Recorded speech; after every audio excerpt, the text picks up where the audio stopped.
আসসালামু আলাইকুম। আমি সৈয়দ রফিকুল ইসলাম, আটি বাজার। আমি এখন বর্তমানে কেরানীগঞ্জ আকিস ফাউন্ডেশনের উল্টা পাশে যে হাউজিংটা আছে ওই হাউজিংয়ে আসলাম।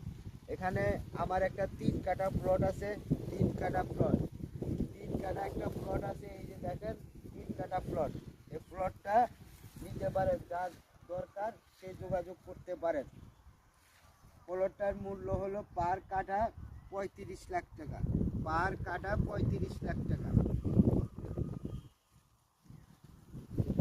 সামনে 25 ফিট রাস্তা, আপনার একদম পুরা রাস্তা করা, সব কিছু কমপ্লিট। যা কিছু আছে কাগজপাতি, হাউজিংয়ের ছাড়পত্র সব কিছু কমপ্লিট আছে। আপনারা যদি নিতে চান তাহলে আমাদের সাথে যোগাযোগ করতে পারেন।